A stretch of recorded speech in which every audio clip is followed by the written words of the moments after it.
In the late medieval world, there came a season when daylight dimmed in places that had never known such long shadows. Travelers noticed a faint haze in the air. Farmers saw the sun rise weaker than before. And across villages and towns, people quietly wondered why mornings felt colder, why evenings seemed to arrive earlier, and why the sky carried a pale, unusual tone. They didn't know it then, but far beyond the horizon, a distant volcano had released enough ash into the atmosphere to soften sunlight for months. Tonight, we'll take a calm journey into that forgotten chapter, not through chaos or drama, but through the steady, everyday experiences of people who lived beneath a sky that changed slowly, subtly, and silently. We'll explore how communities adapted, how they interpreted the dimmer days, and how life continued at its gentle pace even as the world's light shifted around them.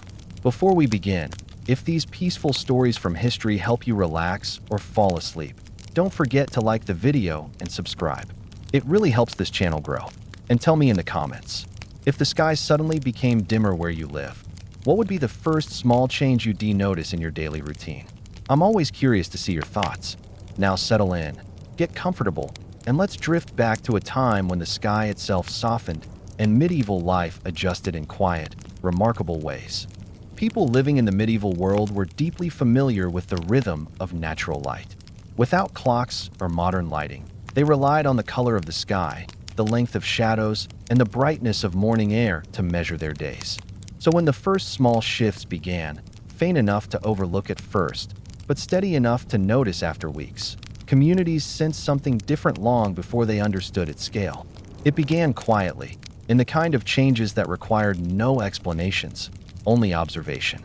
A sunrise that seemed softer than usual, a pale tint to the sky even when the weather was clear, light that spread across rooftops slightly slower than expected.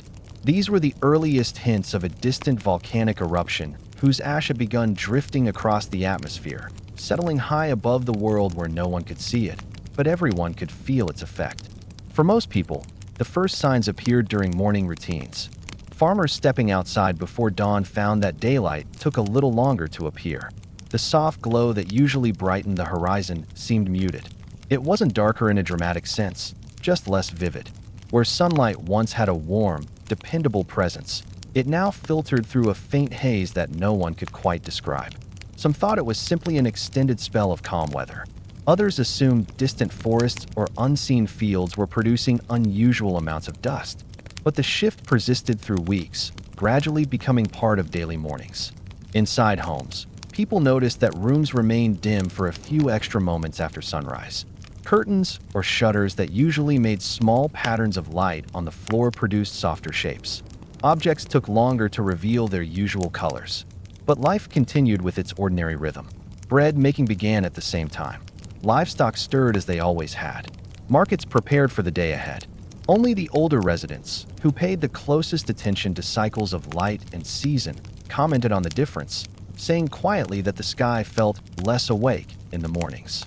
As days passed, travelers moving between towns became some of the first to notice the change more distinctly. Traveling long distances required a keen sense of time. They measured progress by how shadows stretched across pathways, by how early color returned to the horizon, and by the brightness of midday sun. Now, they found that shadows stayed longer in the morning and returned earlier in the evening. Not dramatically, just enough to shift their sense of timing. Many travelers mentioned this in inns or roadside shelters, comparing experiences with other wayfarers. Their observations matched, forming a small collection of shared impressions: a softer sun, a gentler sky, a lingering haze that seemed to follow them from region to region. Merchants who traveled often between towns also felt the change. Their journeys depended not only on the condition of roads, but on the hours of light available. They scheduled their movements to reach certain markers, a bridge, a hilltop, or a crossroad, before daylight began to fade.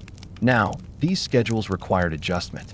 When merchants left early, they found themselves walking longer in semi-shadow. When they aimed to reach their destination before evening, they noticed the sky shifting toward deeper tones earlier than before. The changes remained subtle, but for merchants accustomed to routine, the difference mattered. In town centers, the effect expressed itself in daily markets. Market stalls usually brightened quickly after sunrise, allowing sellers to arrange produce. weigh goods, and display items clearly. Now, the morning's dimmer tone meant marketplaces were a bit slower to come alive. Vendors lit small lamps or opened stalls slightly later, not out of inconvenience, but simply to wait for better visibility. Buyers noticed that the colors of fabrics and grains seemed more subdued in early hours, though they still bought and traded as usual. Life went on with minor adjustments, each shaped by the shifting brightness. Farmers noticed the changes more than most, particularly those who watched their fields closely. They observed how the sparkling dew of early morning glistened less intensely, how the light took longer to settle on crops, and how the sky's tone seemed paler even on days when no clouds were present. They did not interpret these changes as strange or threatening. Instead, they simply adapted their schedules, starting certain tasks slightly later or shifting their crop inspections to times when the sky grew brighter. Farming always demanded flexibility, so the shift in light felt like another modest adjustment. Children, often more curious about their surroundings than adults, asked why mornings looked different. They noticed that colors in the sky felt softer or that their usual play areas looked slightly dimmer in early hours. Parents responded with simple explanations. It's just the season, or the weather is changing. And because the changes were gentle and gradual, these explanations felt satisfactory. Children accepted the slightly subdued mornings as part of the world, just as they accepted new routines during different times of year. Artisans who worked indoors noticed different patterns. Loom workers saw that threads looked less bright in early hours. Blacksmiths found their workshops remained dim for a short while longer, causing them to adjust their morning tasks. Candle makers observed that shadows inside their workrooms softened slightly during the haze-like mornings, creating a calmer atmosphere. These artisans did not find the change disruptive. Many even appreciated the gentler early light as a more peaceful beginning to their day. As weeks turned into months, the change in light became a silent companion to daily routines. People still rose, worked, traveled, traded, and gathered as they always had. But the muted sky signaled a shift that no one fully understood. The season felt out of rhythm in a way that was neither alarming nor significant enough to alter life drastically. People simply continued their routines with mild adjustments, letting the subtle difference in light become part of the natural world they experienced each day. The atmosphere itself played a role in how communities perceived the changing sky. When the wind blew gently, the haze appeared thinner, allowing sunlight to brighten more clearly. On still days, the haze thickened, softening the light even further. People quickly noticed these patterns. Shepherds tending animals on hillsides mentioned that certain breezes seemed to improve visibility. Market vendors noted that some mornings felt clearer than others, depending on weather patterns. In this way, the softening sky became another natural variation people observed. Journeys during dusk also told their own story. Evening light faded a little earlier than expected. Shadows lengthened faster. Roads that typically held a warm glow in late afternoon shifted to a calmer, dusk-like tone sooner. Yet nothing felt sudden or unusual. People simply returned home slightly earlier or lit lamps earlier in the evening. Travelers reached inns with a bit more time before darkness set in. Families gathered indoors sooner. It was a collective adjustment, almost unspoken, that gradually became the new normal. The dimmer sky also affected sounds in subtle ways. Bells, which marked daily routines with steady tones, seemed to carry slightly differently through the softened air. In the mornings, their resonance felt gentler, reaching listeners with a quieter presence. In the evenings, the tone traveled farther, stretching across fields and rooftops with unusual clarity. These small changes did not alter the importance of bells. They remained essential anchors of daily life. But the slight shift in how sound traveled reminded observant listeners that the atmosphere was behaving differently. For those whose work required close observation of natural patterns, mill keepers, waterway monitors, and those managing grain storage, the sky's softened brightness served as a reminder to remain attentive. They noted the sky's tone on slates or simple charts, not as scientific records, but as part of routine observation. These workers understood that weather patterns influenced everything from water flow to grain preservation. The change in light became part of their awareness. Even in larger towns or small cities, where people were less directly connected to fields and daily light-dependent labor, residents noticed the shift in a quiet, observational way. Bakers mentioned that ovens seemed brighter once fires were lit, compared to the dimness just before. Watchmen on town walls remarked that dawn patrols felt slightly longer. Tavern owners noticed that early evening lamps glowed more prominently. Life continued smoothly, but details felt softer, as many described it. Across regions, the change unfolded at slightly different times, depending on local weather and the direction of the wind. But eventually, communities far apart from each other realized that the muted sky persisted season after season. Letters exchanged between traveling traders mentioned similar descriptions of pale mornings and gentler daylight. Riders delivering goods across long routes noted the same delayed brightness. These accounts, though scattered, hinted at something happening on a scale larger than any single town or region. Yet people interpreted the change through the lens of everyday experience. They did not seek grand explanations. Instead, they adapted their schedules, adjusted their expectations, and continued their routines with calm acceptance. They observed, adjusted, and carried on, exactly as they had always done in the face of shifting seasons, changing winds, or unfamiliar weather patterns. In time, the softened sky became a defining feature of an entire period, even though people living in the moment did not consider it extraordinary. It shaped how mornings began, how evenings settled, how colors appeared, and how sound traveled. It touched daily life without disrupting it. And while distant ash high in the atmosphere was the cause, medieval people experienced it simply as a gentle, atmospheric shift, a presence they lived within rather than questioned. This was how the darkened sky first revealed itself, quietly, gradually, and in step with the rhythms of ordinary medieval life. Not through sudden change, but through soft light, slower dawns, and evenings that arrived just a little earlier than before. When the sky first grew dimmer in certain towns, people naturally assumed it was a local change, perhaps due to shifting winds or seasonal moisture rising from the ground. But as weeks turned into months and months into seasons, the soft haze extended far beyond isolated valleys or villages. Its reach spread slowly and quietly, carried high in the atmosphere by unseen currents. Although medieval people could not map these shifts or explain them in terms of distant volcanic eruptions, they were skilled observers of the natural world. They understood patterns in light, weather, and season more intimately than most people today. And so, as the haze broadened its reach, they noticed, not all at once, but gradually, through observations shared between travelers, merchants, families, and communities. In the earliest regions affected by the drifting ash, the haze felt almost like a local curiosity. The sky appeared softer in color, the sun's brightness seemed filtered, and the light spread across the horizon with a faintly muted glow. But as time passed, similar reports emerged from towns far away. Traders arriving from distant markets mentioned mornings that looked strangely pale. Couriers carrying messages between regions described skies that felt uniform and subdued, even in places known for brighter climates. These accounts were not dramatic, but consistent. People recognized that the shifting sky was not limited to their own fields or hills. The spread of the haze followed the direction of high-altitude winds, though no one understood the mechanism. Medieval communities, however, understood airflow patterns intuitively through daily life. How certain breezes carried scents from forests, how warm winds arrived from particular directions, how storms tended to follow predictable paths. So when the haze moved slowly across regions, many people explained it through these familiar patterns.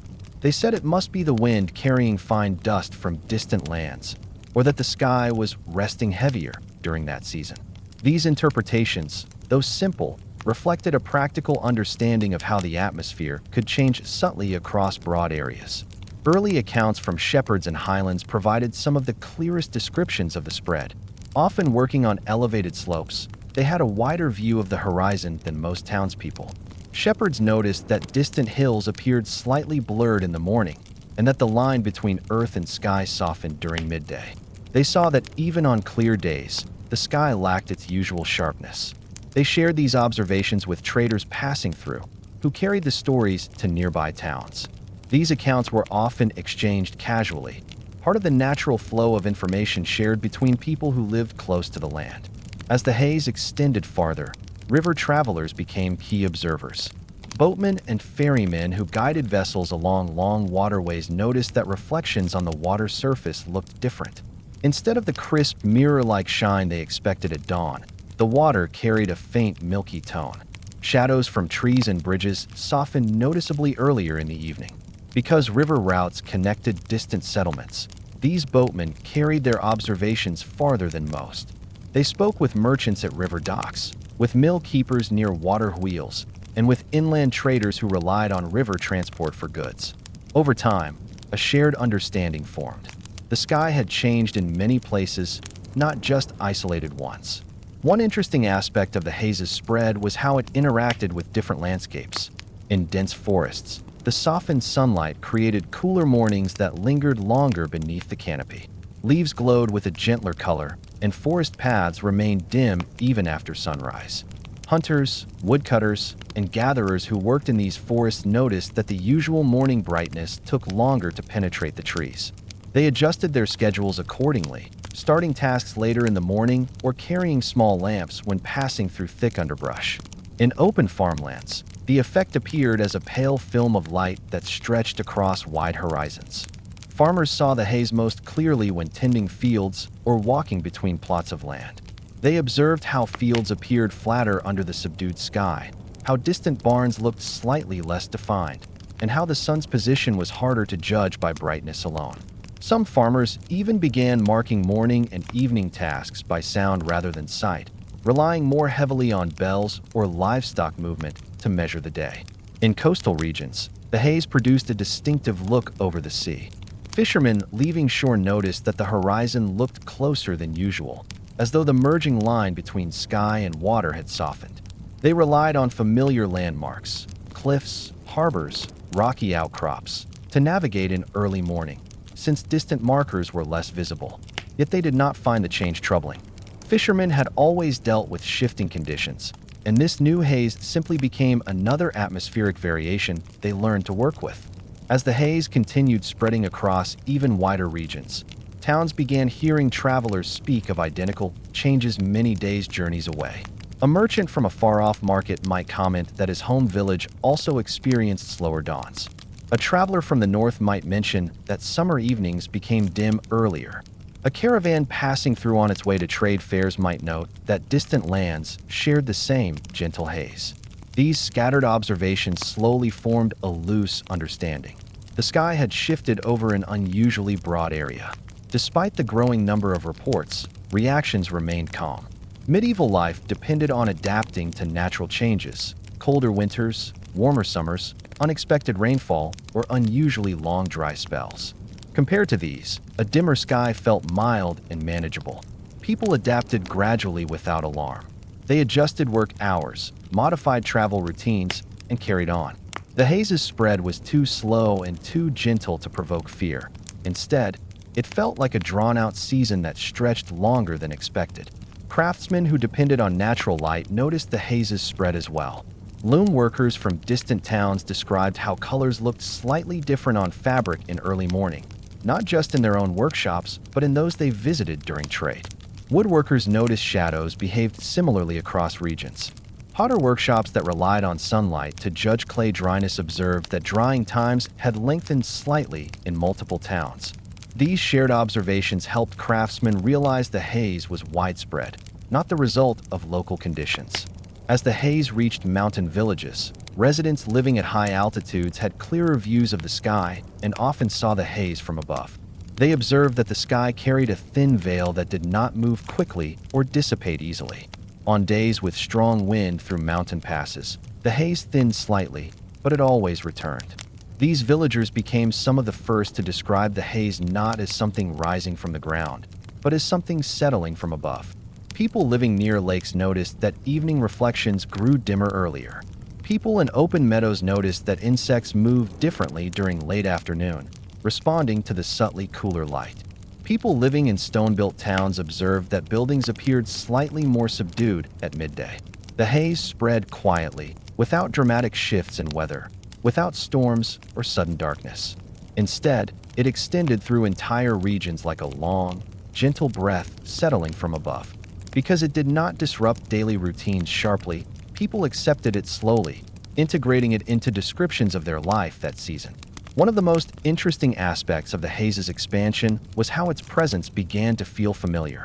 Once the haze reached a region, residents gradually stopped describing it as unusual. New travelers arriving later would mention that the sky looked pale or that dawn felt softer, but locals often responded with calm acceptance. It has been this way for some time. The haze, once surprising, became part of the environment.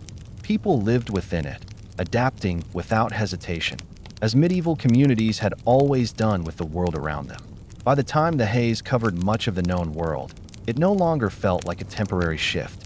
It had become an atmosphere that shaped the daily routines of countless towns, villages, and farmlands.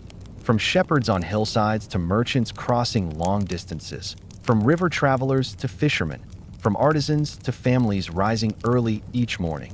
Everyone experienced the softened sky in similar ways, linking communities across vast regions through a shared change in light. The haze had spread quietly, carried by winds no one could see, drifting high above the earth and touching the world slowly. And just as quietly, people adapted to it, living within its subdued tones as naturally as they had lived within clear skies before it. As the haze continued to drift across vast regions, and the sky remained softer for weeks at a time, medieval communities found themselves adjusting in small but meaningful ways. None of these changes were sudden or disruptive. Instead, they emerged gradually, woven into the natural flow of daily life. People accepted the dimmer daylight as something to adapt to rather than something to explain, and their routines shifted with a kind of quiet practicality that characterized much of medieval life. Under a sky that no longer brightened with the same intensity, tasks began earlier or later depending on the needs of the day, and entire communities made subtle adjustments that preserved their normal rhythm even during this unusual period. Morning routines changed first. In many towns, people woke before dawn to tend animals, prepare fires, or begin manual tasks that benefited from early hours. Under the softened sky, these activities required small adjustments. Bread makers, who depended on steady lighting to mix and shape dough, learned to position their work tables closer to windows. Farmers started carrying small oil lamps when checking their fields before sunrise. Families who rose early found that indoor spaces remained dim longer, encouraging them to complete certain tasks later in the morning. The sky's slower brightening did not hinder them. It merely shifted the order of their work. Market vendors were among the first to modify their schedules in more noticeable ways. They often arrived at the town square before daylight to arrange goods, set up stalls, and prepare for buyers. With the subdued morning light, many began arriving slightly later, not out of convenience but to ensure better visibility when arranging produce, fabrics, or tools. Some brought small lamps to illuminate their stalls during setup. Others waited for the first bell of the day to signal sufficient brightness for work to begin. Market life continued as usual, but with a subtle shift towards slower morning preparation. In workshops, where artisans depended on natural light filtering through windows or open doorways, adjustments were equally practical. Weavers who needed to differentiate between threads of slightly varying color reorganized their work by placing lighter tasks earlier in the morning and more detailed work closer to midday, when the softened sky still offered reliable visibility. Woodworkers, who needed even lighting to ensure precise cuts, positioned benches differently or worked closer to doorways. Potters noticed that certain drying stages of clay behaved differently in the gentler light and adjusted their schedules accordingly. Nothing halted and nothing rushed. The craft simply adapted to the new daylight. Farmers, who spent the most time outdoors, reshaped their habits with calm practicality. Fields looked slightly dimmer in early hours, making long-distance visibility harder, especially when inspecting distant fences or livestock.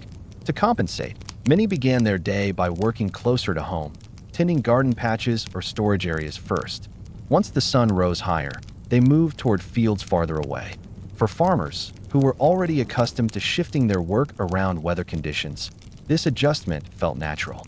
They measured their day not by the intensity of the sun, but by how clearly they could see their tasks. Travelers adjusted as well. Long-distance travel depended heavily on daylight, and the softer sky required more careful planning. Travelers began relying more on town bells, rooster calls, and other sound-based cues to measure the start of the day. They planned shorter morning distances and saved longer stretches for late morning and early afternoon. Inns near roads noticed travelers stopping slightly earlier in the evening than before, seeking shelter before the sky shifted into dusk. These changes were small but consistent, and over time, they became ingrained in travel routines. River travel also saw adjustments. Boatmen who ferried goods along major waterways noticed that early light reflected differently off the water. The brighter reflections they relied on at dawn were softer, prompting them to wait a little longer before embarking. Once on the water, they adapted easily, relying on familiar landmarks rather than distant silhouettes. The slower light did not impede river travel. It simply encouraged boatmen to adjust timing and remain attentive to subtle cues in wind and water. Communal gatherings, everything from market days to local meetings, shifted subtly as well. These events traditionally relied on daylight for visibility, particularly before lamps were widely used. With dimmer mornings and earlier evenings, communities began scheduling gatherings more consistently around midday. Meetings that once took place shortly after sunrise now waited for better light, ensuring that everyone could travel safely and comfortably. Even these changes happened without fanfare, adopted naturally as people adjusted their expectations of the day. In homes, routines changed in ways that many found calming. Families spent slightly more time indoors during morning hours.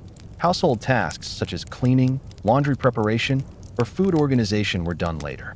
Children who usually played outside early in the morning spent a bit more time indoors, engaged in calmer activities until the light strengthened. Families lit small lamps longer during breakfast, creating warmer, more intimate morning environments. The haze, rather than disrupting life, encouraged a slower, gentler start to each day. Crafts that relied on sun warmth also adapted. Cloth makers who dyed fabrics outside noticed that drying took slightly longer. They adjusted by preparing fabrics earlier or relying more on breezy days. Leatherworkers learned to shift certain curing processes to periods with more direct light. These adjustments became part of an evolving understanding of how the softened sky influenced their materials. Medieval artisans were experienced at working with natural conditions, and the haze offered new, manageable variables. Builders and stoneworkers also made subtle changes. Working with stone required precise cutting and shaping, best performed under clear and consistent light. The pallid brightness of the haze prompted builders to anchor early tasks closer to midday, when the sun's position improved visibility regardless of intensity. They reserved morning hours for preparing materials or planning layouts. Construction continued steadily, shaped less by the haze itself and more by a practical understanding of when daylight offered the clarity needed for each stage. Livestock keepers noticed changes in animal behavior, though these were minor. Animals tended to remain closer to their shelters longer in the morning, leaving for grazing areas once the sky brightened. Shepherds started their daily drives slightly later, but otherwise maintained the same routines. Animals, much like people, adapted instinctively to the softened light without distress or disruption. Their natural rhythms simply adjusted to a new pattern. Even the way people monitored weather changed modestly. Without modern instruments, medieval communities relied on the look of the sky to predict rain or temperature shifts. The haze made these predictions more challenging at first. Cloud edges appeared less defined. Distant hills seemed softer. Sunlight reflecting off moisture in the air behaved differently. But over time, communities learned to read the sky anew.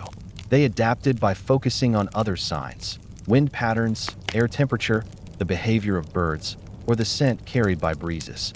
Medieval weather knowledge was flexible enough to incorporate new patterns without losing reliability. Lighting inside buildings also responded to the haze. Candles, oil lamps, and hearth fires became more common in early morning hours. Families planned indoor tasks based on available light, and those who worked with small tools or delicate materials positioned themselves closer to windows. The increased use of lamps in the morning did not burden communities significantly. Lamps were already part of daily life, and their use simply shifted slightly in timing. One interesting outcome of the dimmer sky was the appearance of different colors in the landscape.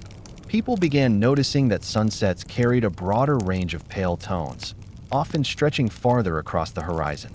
Soft pinks, gentle oranges, and muted golds lingered longer than usual.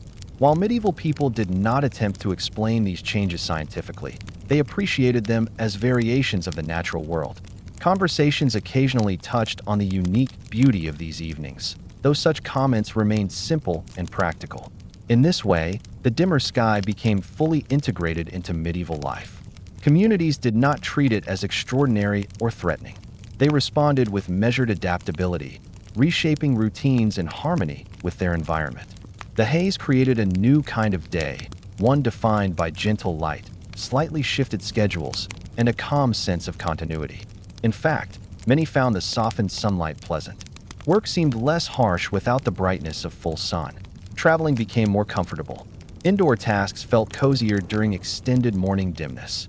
For many, the period became associated with a calmer pace, even though work still needed to be done and daily tasks still filled the hours. The haze, though caused by distant forces no one could see, brought an atmospheric change that invited medieval life to settle into a slightly slower, gentler rhythm. And medieval people, accustomed to working with whatever the world presented, adapted seamlessly.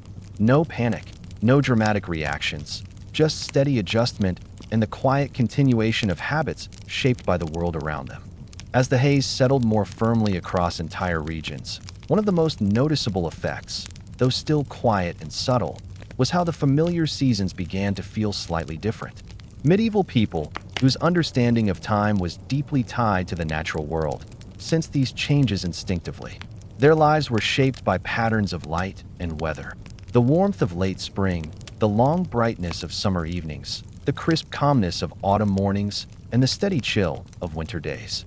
When the haze softened the sun and altered the atmosphere, these seasonal cues shifted in delicate but perceptible ways. And just as before, people responded calmly, adapting their routines to fit the new rhythm of nature. Early spring was often the first moment each year when people measured how sunlight returned after winter. Usually, the strengthening light was felt in the way frost softened on rooftops earlier, how soil warmed quicker, and how daylight stretched visibly day by day. Under the haze, spring seemed to arrive more gently.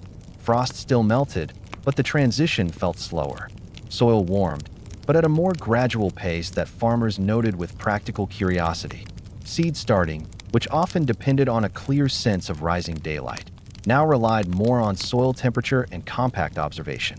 Farmers pressed their palms to the ground to judge readiness instead of relying solely on the look of the sky. Trees blossomed as usual, though some villagers remarked that blossoms stayed pale for longer before reaching their full brightness. Flowers opened slightly later in the morning, as though waiting for the light to strengthen. Gardeners observed these changes and adjusted their watering or pruning routines accordingly. The haze did not prevent growth. It simply brought a quieter tone to the early spring season. As spring deepened, the landscape developed a gentler appearance. Fields that usually glowed with vibrant green in the morning now appeared softer, almost muted, until midday when the light became more consistent. Farmers walking across damp fields noticed a faint coolness lingering longer into the day, but it did not hinder work. Instead, many found the conditions comfortable. Plowing teams moved steadily, enjoying the calmer warmth. Shepherds guiding young animals across meadows observed that morning grass stayed moist longer, extending grazing time closer to midday. By early summer, communities often felt the full difference brought by the softened sky. Summer was traditionally marked by long, bright days with sharp shadows and steady heat. Now, even when temperatures rose, the brightness felt softer. Fields that usually shimmered under intense sun appeared calmer. Shadows remained diffused longer each morning, and the overhead light lacked the sharpness people expected. Farmers welcomed this change. Work that was typically heavy during long summer mornings, clearing weeds, tending vineyards, repairing fences, became more comfortable under the gentler sun. The haze did not block sunlight enough to alter growth dramatically, but it provided a cooler environment that allowed longer hours of outdoor work without fatigue. In some towns, people noted that certain plants grew slightly slower early in the season. Wheat and barley, which depended on strong early sunlight, took an extra week or two to reach their usual height. But as the season progressed, growth evened out. The haze, though dimming brightness, did not diminish the overall warmth of summer. Crops matured, though with subtle differences in timing. Farmers simply adjusted by planting a little earlier the following season or shifting the order of their midsummer tasks. Fruit growers saw a similar pattern. Orchards filled with apple, pear, and plum trees produced healthy fruit, though some varieties ripened more slowly. The slower ripening created a new rhythm in orchard work, fewer sharp bursts of harvest activity, replaced with steadier, more drawn-out picking periods. Orchard workers found this pace pleasant, allowing them to move through trees in soft early light rather than rushing against strong midday sun. Summer evenings, always appreciated for their comfortable temperatures, became even more peaceful under the haze. The sun dipped toward the horizon earlier than expected, giving families more time to gather outdoors without the harsh glare of late-day brightness.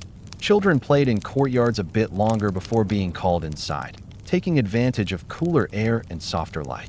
People lingered outside their homes during late evening, talking quietly, tending small fires, or concluding daily tasks in calm twilight that lasted slightly longer than before. Autumn revealed its own unique shifts. This season usually carried a richer, deeper light that cast golden tones across fields as harvest began.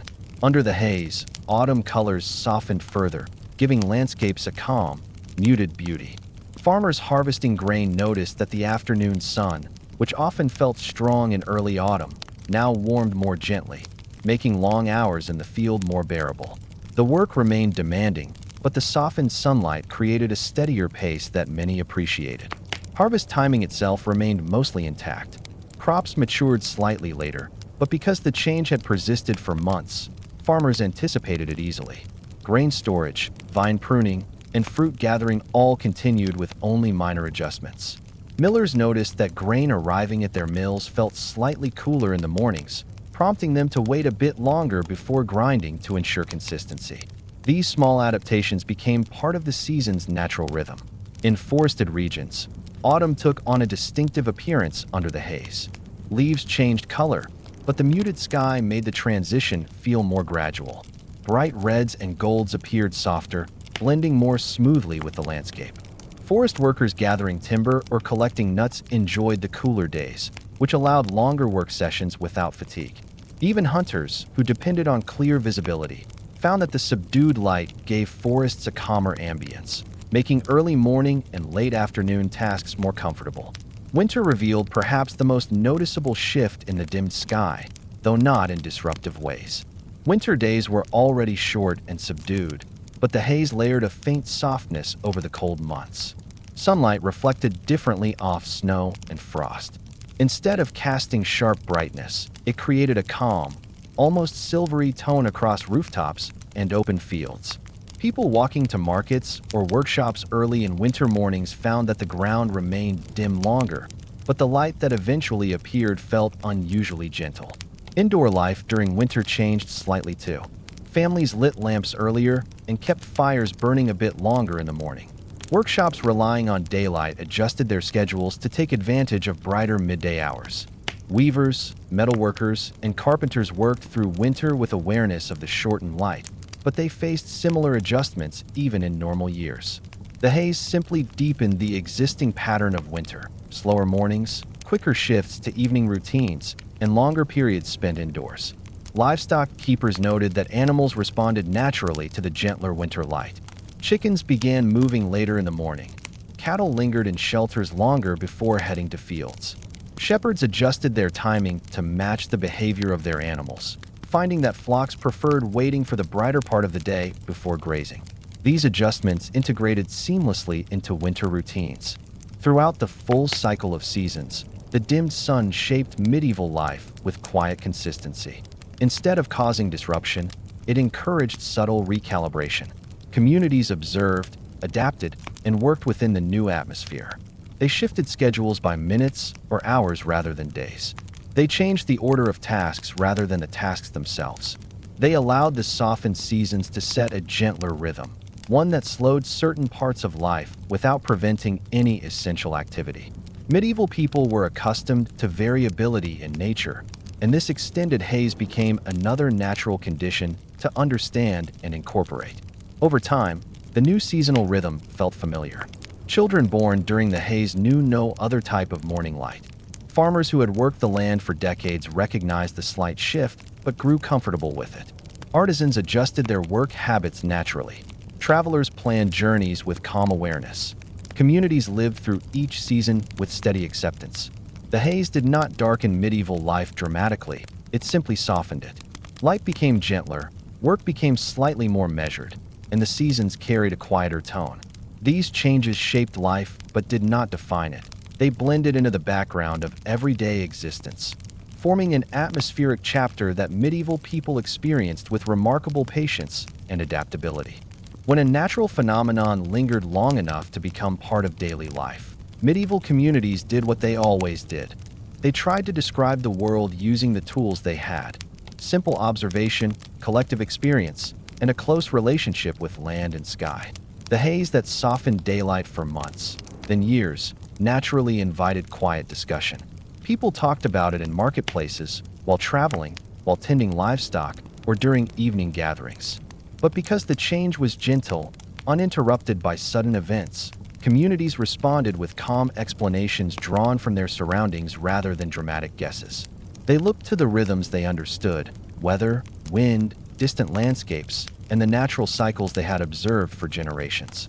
At first, many people assumed the dimmer light was simply part of a long seasonal shift. Medieval communities were used to variations from one year to the next. Some springs arrived warmer, some summers produced later harvests, and some winters stretched longer. Compared to these shifts, a paler sky felt mild. Older residents, who had witnessed many cycles of weather, often commented that light sometimes changed over stretches of years. Their memories carried small accounts of unusually cool summers or long stretches of fog, and though none perfectly matched the new haze, these recollections helped people frame the situation as something nature occasionally produced. Farmers often offered the most practical explanations. To them, the world responded to patterns they observed each day.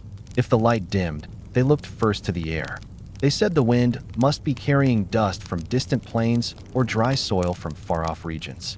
Some believed the softness of the light came from moisture that lingered higher in the sky than usual, not forming clouds, but thin enough to filter sunlight.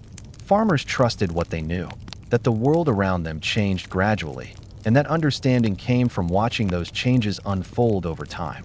People living near forests had their own interpretations. They noticed that certain warm seasons produced exceptionally fine pollen or dust, which sometimes drifted across distances when winds shifted.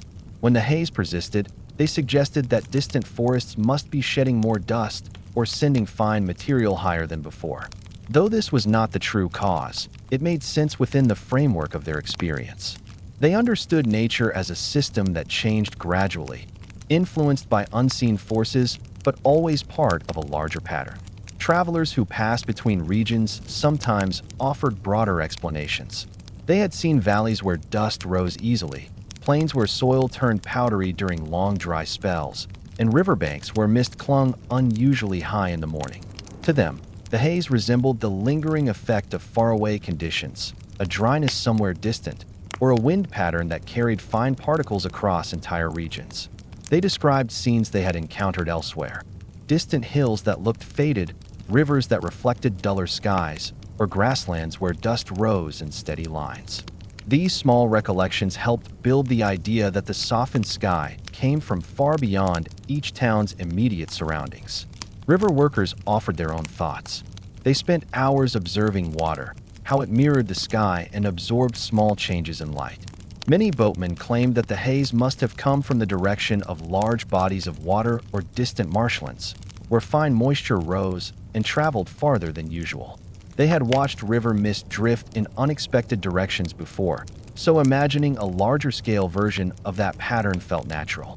Their observations were practical, rooted in a lifetime spent reading the behavior of water and sky together. Artisans interpreted the hazy light through the lens of their own crafts.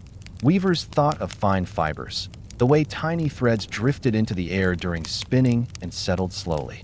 They imagined something similar happening far away, with tiny particles suspended high above the ground. Potters compared the haze to fine clay dust rising when large batches were mixed at once. Though these analogies lacked scientific explanation, They reflected a genuine attempt to make sense of nature using the tools and processes they saw daily. Shepherds on high slopes provided some of the most detailed natural observations. Spending long hours outdoors, they noticed how the haze moved differently from typical mist or fog. It didn't thicken near the ground or roll in waves. Instead, it remained high, steady, and smooth. Shepherds described it as something resting above the air, neither rising nor falling quickly.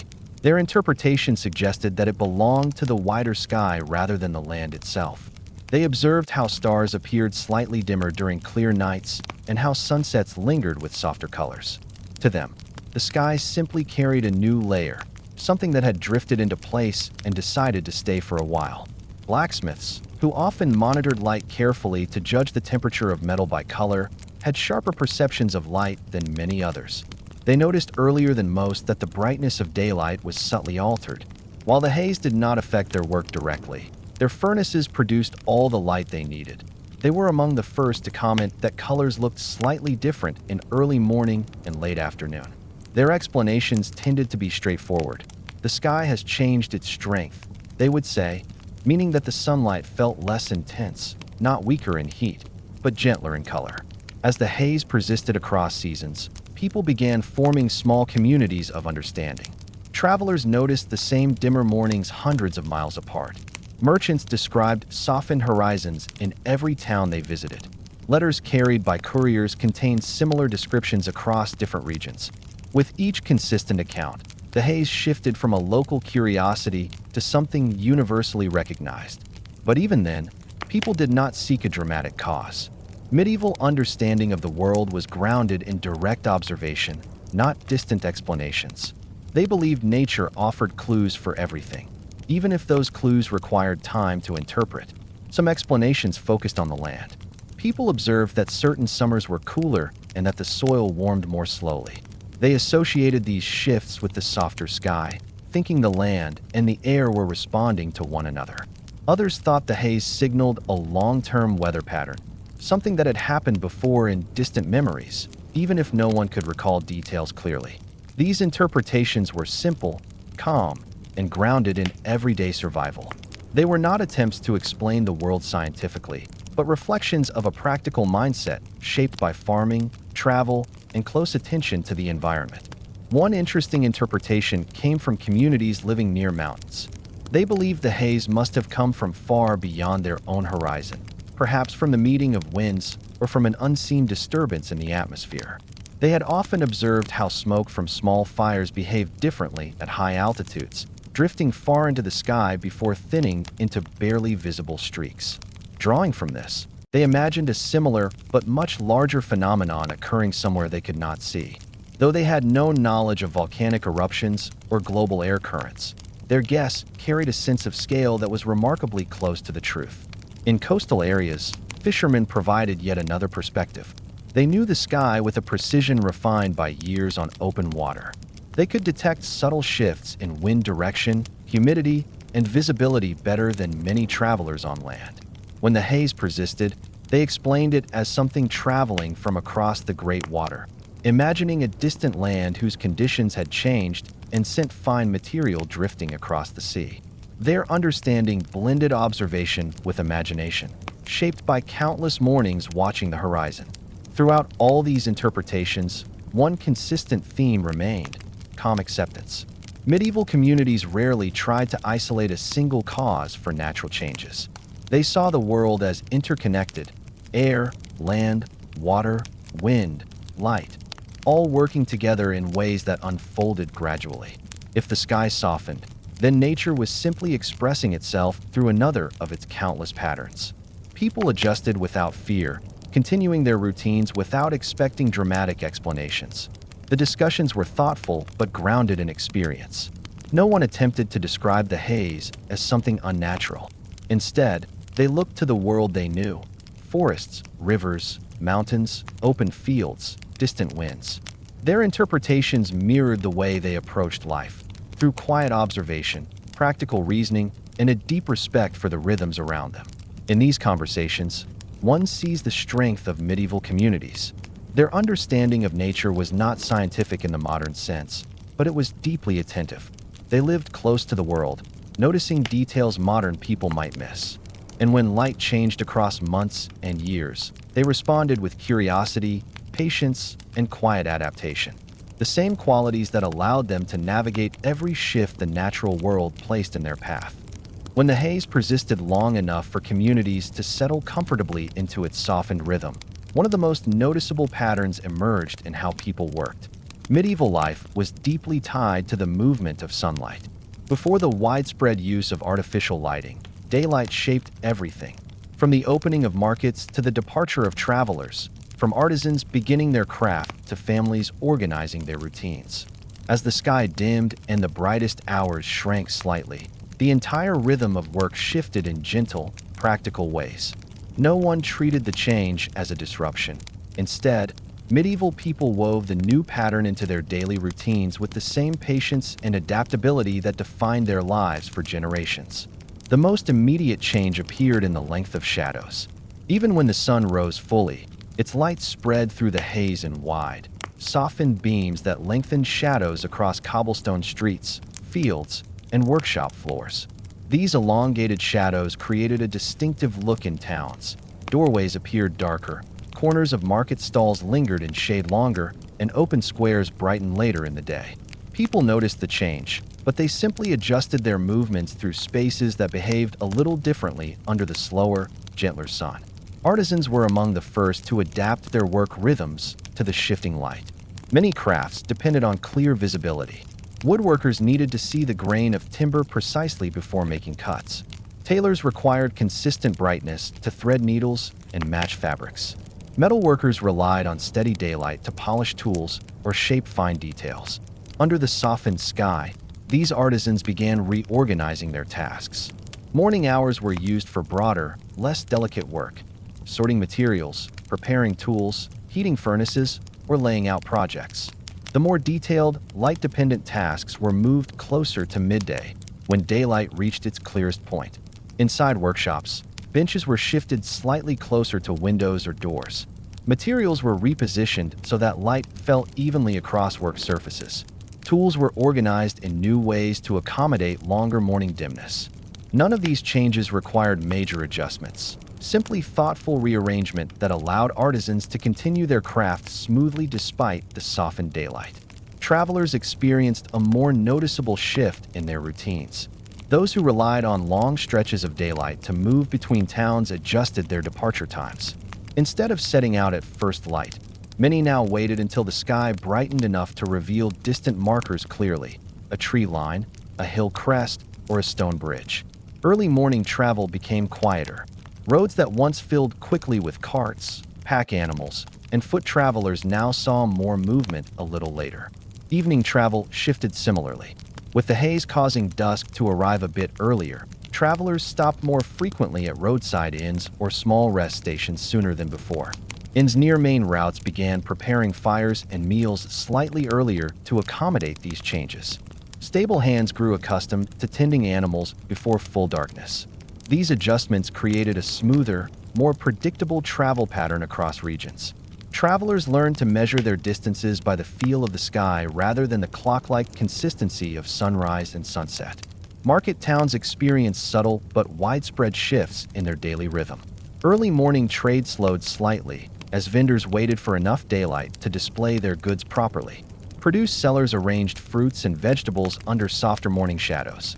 Cloth merchants took advantage of midday brightness to show fabrics in their true colors. Toolmakers waited until the sun sat higher to demonstrate the sharpness of their blades or the details of their craft. But the marketplace remained lively. Instead of being quieter, the rhythm simply shifted, with peak activity occurring later in the morning and stretching deeper into the afternoon.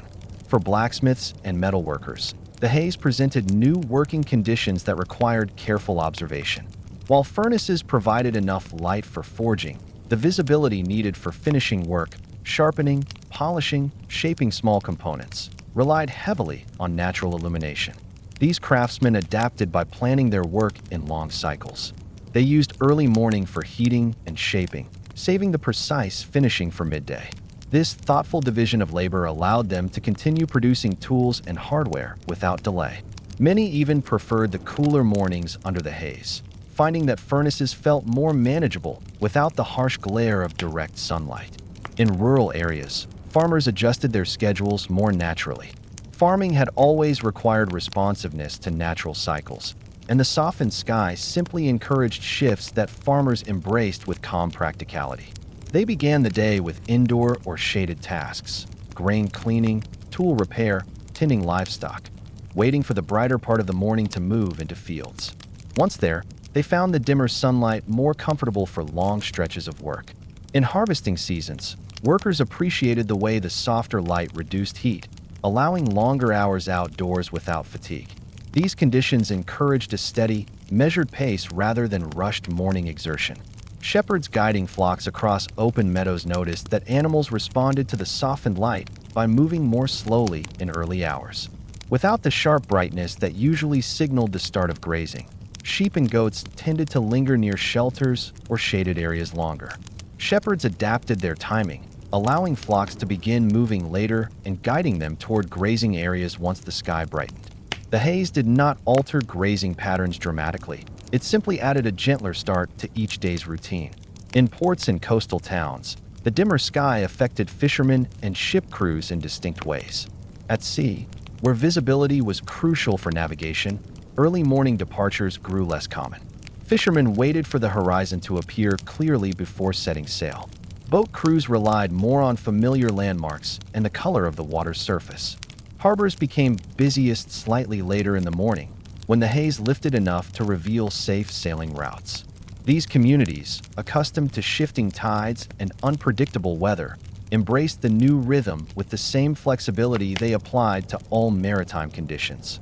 Even indoor professions felt the influence of the dimmed sky. Scribes, for instance, depended on consistent lighting to copy manuscripts or maintain town records. Under softer morning light, they waited longer before beginning their work or adjusted their desks to catch more daylight. In monasteries, scriptoria moved their writing benches closer to larger windows during this period. Town clerks scheduled most writing tasks in midday hours, preferring the clarity offered by the brightest part of the day.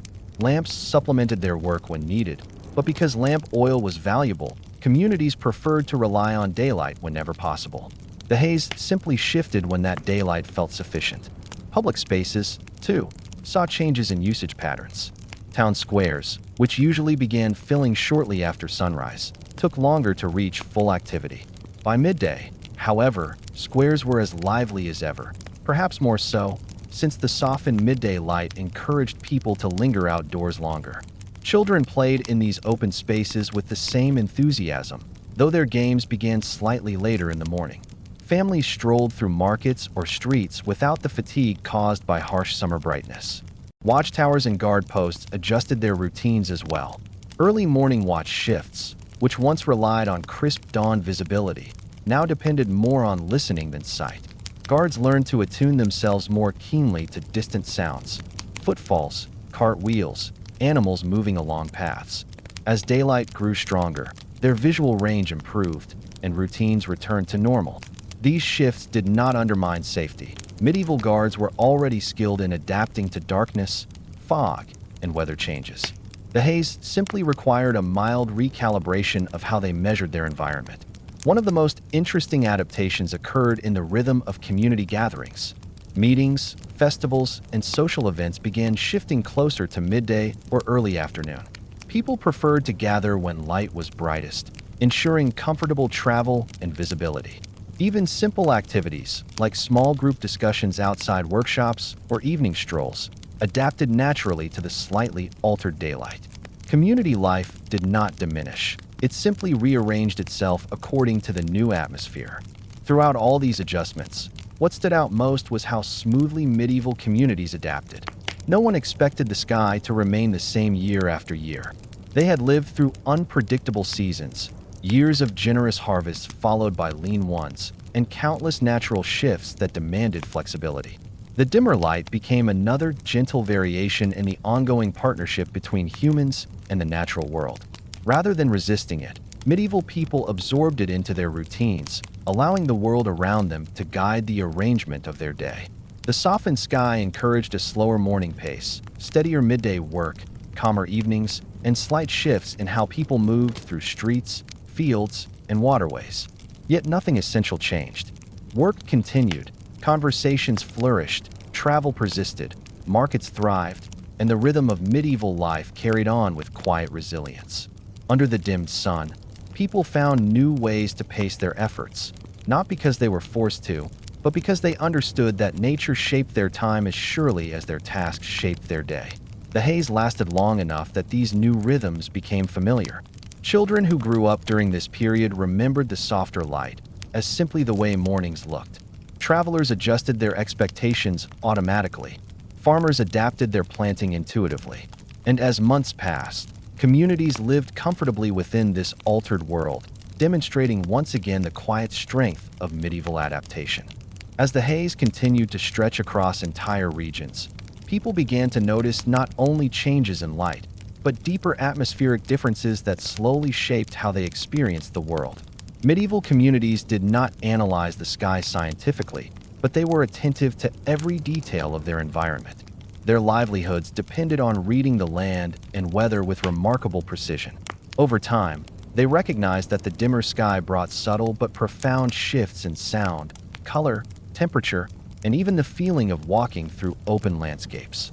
None of these shifts disrupted life, but they added a quiet layer of uniqueness to those years, a period remembered later for its calm, muted quality, as though the world itself had exhaled and settled into a gentler rhythm. One of the first noticeable atmospheric changes came in the way sound traveled. People accustomed to hearing certain distances intuitively, a wagon approaching along a road, the call of a shepherd across a hillside, the ring of a bell in the town center, found that sounds behaved differently beneath the softened sky. Early in the morning, when the air was still cool, sounds seemed to travel farther. Shepherds calling to their animals across meadows were surprised to hear their voices carry farther than usual. Farmers noticed that the clatter of tools in nearby fields felt clearer, even when visibility remained dim. Craftsmen in workshops heard sounds from the street with unusual sharpness. This extended clarity was subtle, but consistent enough that people quietly mentioned it in conversations. During midday, however, the softened sky created a different acoustic effect. Instead of echoing strongly, sounds felt more muted. Footsteps on cobblestone streets seemed quieter. Market chatter blended into a calm murmur. Even blacksmith hammers produced tones that felt rounder, less sharp. Musicians playing simple instruments outdoors noticed slight differences in resonance. They adjusted their distance from walls or open spaces to maintain familiar acoustics. People did not consider these changes unusual. To them, the world simply sounded a little different during certain hours. Another atmospheric shift appeared in the colors people saw each day. The haze changed the quality of sunlight, turning it from a clear glow to something softer and more spread out. Landscapes took on a muted palette that many found calming. Greens in the fields appeared cooler and more blended. Browns in wooden beams, carts, and barns deepened under the diffused light. Fabrics in marketplaces, dyed reds, blues, and yellows, looked smoother in tone, lacking the sharp brightness of clear sunlight. Travelers passing through valleys often commented on the distinctive look of distant hills, which appeared washed in a gentle gray-blue tint. These observations were not romanticized or poetic. They simply reflected the accuracy with which medieval communities perceived their surroundings. Sunrise and sunset became some of the most noticeably altered moments of the day. Normally, sunrise brought a sharp transition from darkness to growing brightness. Under the haze, this transition stretched longer. Dawn light filtered through the atmosphere in slow layers, spreading across rooftops and fields with a softness that gave mornings a calm, lingering feel. Sunset behaved similarly. Instead of dropping quickly behind hills or tree leans, the sun faded into a slowly deepening sky that blended pastels into cooler tones.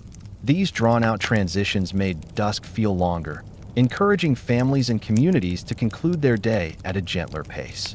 Temperature also shifted in quiet ways. The dim sky allowed mornings to remain cooler longer. Dew evaporated more slowly from grass, roof tiles, and stone pathways.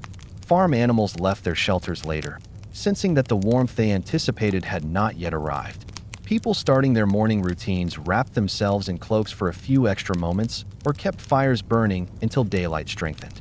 By midday, temperatures normalized, but the morning coolness remained one of the most consistent markers of the haze's presence. In summer, the softened sun reduced the severity of heat during the brightest part of the day. Fieldworkers found this pleasant and helpful. Tasks that normally required frequent breaks could be carried out more steadily. Markets grew busier along midday hours, as people comfortably moved through open areas without harsh sunlight. Travelers walked farther before needing rest. Even animals seemed calmer, grazing at hours when they normally would seek shade. In winter, the haze contributed to a slightly cooler feel. Snow lingered longer, frost took more time to melt, and breath hung in the air a bit more visibly during early hours.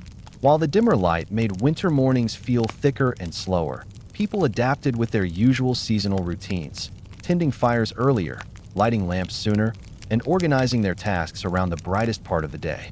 Winter already encouraged indoor activity, and the haze simply made certain moments feel even more hushed. One of the most intriguing changes came in how people felt moving through open spaces.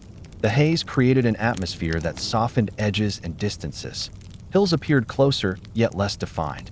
Roads stretched longer, not because they were physically different, but because travelers perceived the softened horizon as slightly farther away. Fields seemed broader. Forests felt deeper. These impressions were subtle but widespread. People navigating familiar paths often commented quietly that distances felt different, even though their steps followed the same routes year after year. Clouds changed their appearance as well. Under strong sunlight, clouds normally cast sharp shadows and distinct outlines. With the haze, clouds looked smoother, often blending slightly into the surrounding sky. Instead of crisp white, they adopted gentler tones, pale grays, softened whites, or muted golds during certain times of day. Shepherds and farmers relied heavily on cloud shapes to anticipate weather changes, and they adapted their reading of the sky to interpret subtler variations. While the dimmer sky made cloud reading more challenging, people compensated by paying closer attention to wind direction, air moisture, and the feel of the ground. Even night changed. In clear regions unaffected by humidity or heavy winds, stars normally shone brightly enough for experienced travelers to navigate by them. Under the haze, stars appeared slightly dimmer, though still visible. Night felt thicker, as though the sky sat closer to the earth. The moon's glow softened as well, spreading its light across landscapes in a more diffused way. Nighttime activities, guiding animals, closing markets, evening travel, adjusted naturally. People lit lamps sooner and relied more on familiar pathways. For many, however, the haze brought a sense of calm to night. Shadows softened, sounds carried differently, and the air felt still. Families gathering indoors in the evening found that the gentle dimness encouraged quieter routines. Children listened to stories longer. Adults completed evening tasks with more ease.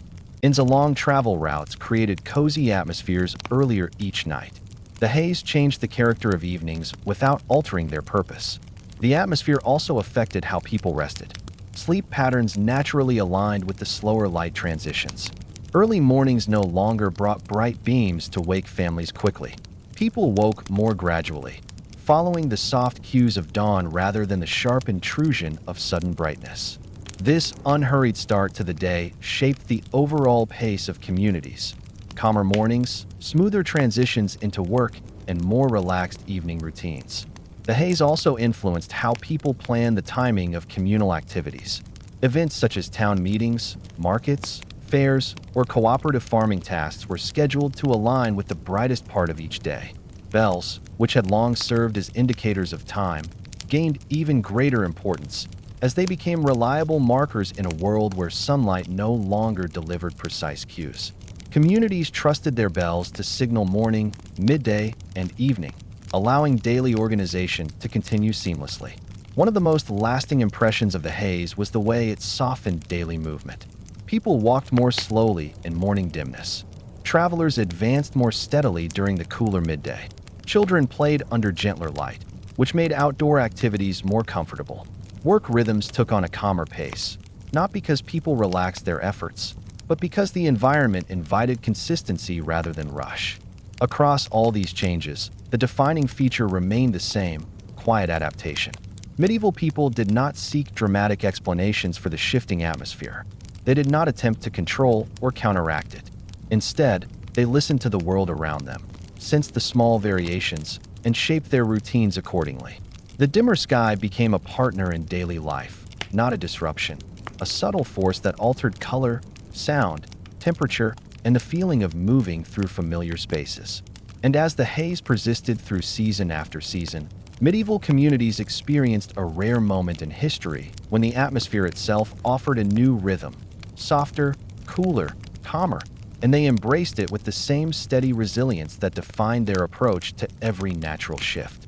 Thank you for spending this quiet time exploring how a distant volcano, one that medieval people never saw, gently shaped their world through softened light and slower days. If tonight's calm journey helped you relax or taught you something new about everyday life under a dimmed sky, I'd love to hear which part stayed with you. Feel free to share your thoughts in the comments. If these peaceful journeys into forgotten history help you unwind, don't forget to like the video and subscribe. It truly supports the channel and ensures you never miss the next soft, sleep-friendly story from the past.